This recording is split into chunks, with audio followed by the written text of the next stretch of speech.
Now, tradition in Goa says you climb up 3 times a day. You climb up once in the morning. You cut the bud, the spadix. The spadix is, I think you all know what spadix is. When I speak to most people don't know what a spadix is. So you cut the spadix, you collect the nectar, the toddy, unfermented toddy, and then they climb up in the afternoon. They slice it again, but they don't collect the toddy. They slice it, and the third time in the evening they climb up and they collect the toddy again. My fellow, most toddy campers climb 20 trees. My fellow who works with me, I have 2 fellows who work with me, they climb 40 trees. In Sri Lanka and Philippines, those fellows climb 110 trees. But it's just the techniques on how you do it. You have to reinvent the wheel. You have to improvise and get more efficient. So my fellow climbs only twice a day. So I tell him don't climb 3 times a day, climb twice a day, collect all you can. In Sri Lanka, what they do in Sri Lanka and Philippines, they tie ropes between trees. And you can climb one tree and then they just walk from one tree to tree to tree and they do it. There's a place in Netherlands which I told 2 of your classmates I met at the Feni roadmap. And I showed a picture there where they've got women climbing trees. First time in Goa, they've got women climbing trees. So they've got 3 women and 2 men climbing trees. There are more women climbing trees in Netherlands, but they're not girls. So it's a very important step in culture because it breaks this gender stereotype that it's only a man's job.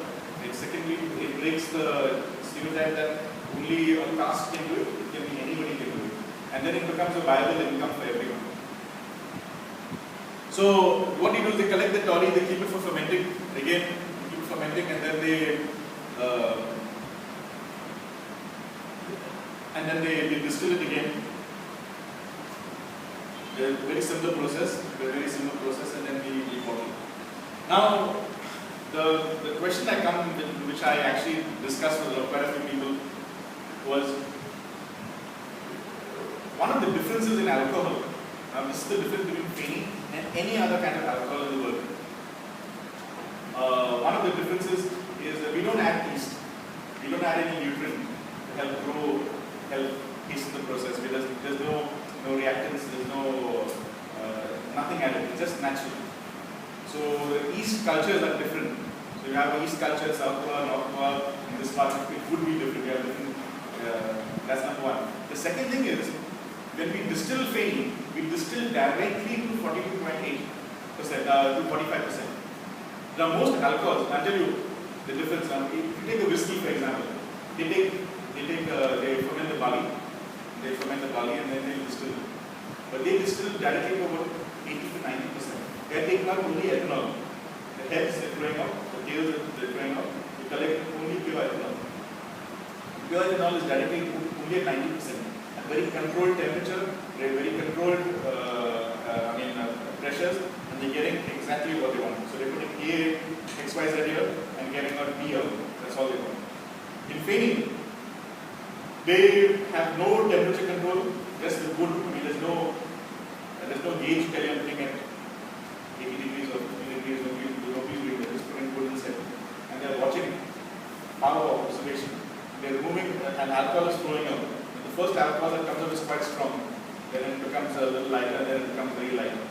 And these guys are just looking at that, and they take 2 cups. Most distillers don't drink because it's an occupational hazard. They start drinking comes abroad. So one of my distillers is a woman. She distills.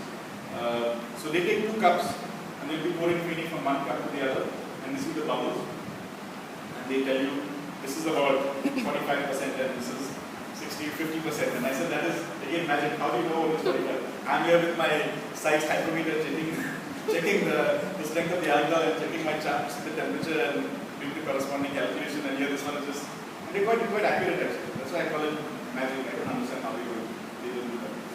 So what happens is in Feni, unlike other alcohols which are looking only for ethanol, Feni is looking for the higher alcohols as well. We're looking for the fusel oil, we're looking for the congeners, we're looking for all the esters, all that's coming through the alcohol. Because that's what is giving flavor. We're not looking for ethanol only. Ethanol is one component, major component. We're looking for flavor. So when people ask you for Feni without smell, I say it's like having a prawn curry without prawns. It has to have smell, it has to have taste. So when you look at a coconut Feni, it has to have an alcoholic taste, but it needs to have the right smells and the right taste, the right smells, the right tastes as well. Because there are certain, it's very difficult to quantify what is good and what is bad. But when you actually drink a good whiskey or a good cognac or a wine, you actually begin after drinking not quite a lot, but you're tasting quite a lot. You realize that there are certain good tastes and good smells which are acceptable in alcohol and some which are not. And that is the problem with the Feni industry in Goa. A lot of people, I call it monkey see, monkey do. So they have seen someone else doing it. He takes a pot, he puts juice inside, he puts wood inside, he boils it, he's getting alcohol. And that's what most people are doing. I think 95% of the people in Goa are doing it like that. They keep it for 3 days, they don't understand what is happening. The knowledge base that people have learned and passed from father to son, father to daughter, or mother to daughter is now being lost because now it's becoming, life is changing. People are going, taking allied professions. And now people are just, you have a lot of people, like you said, people in Maharashtra, Maharashtra, Jharkhand, all these fellows have come to Goa and they have taken over the industry. And they don't understand the process, they just learn. So they're just trying to do it. And that is where the problem is, because they are not being able to quantify what is a good smell, what is a good taste. And they're just making alcohol. And that is the difference between a good Feni and an average Feni. So if you ask a person, a lot of people in Goa say, yes, I drink Feni, I drink only Feni, and I know what a good Feni is. And I say, can you quantify what is a good Feni? What is a good taste? When you talked about terroir, and you talked about, I said, are you getting, when you talk about wines for a sommelier, they ask you, can you smell green apples, can you smell cherries, can you smell apples, can you smell blackcurrants, honey, vanilla, all these things. People don't know what is happening in Feni. What is the taste? Nobody knows. It smells good. What is good? Nobody knows. So there's a big gap there. That is a gap from the consumer point of view. They don't know what is in it. From a distiller's point of view, they don't know how much time is happening. And these are the average distillers. You all are science students, you all understand the science behind it. The average distiller doesn't know that. He doesn't understand why he's sleeping for 3 days. He's just watching for the fermentation to stop and then he's doing it. But what happens if this is the common problem everywhere? In the beginning of the season when you have few cashews, and at the end of the season when you have few cashews, they need to have 100 liters in that distilling pot. For example, 100 liters in the distilling pot.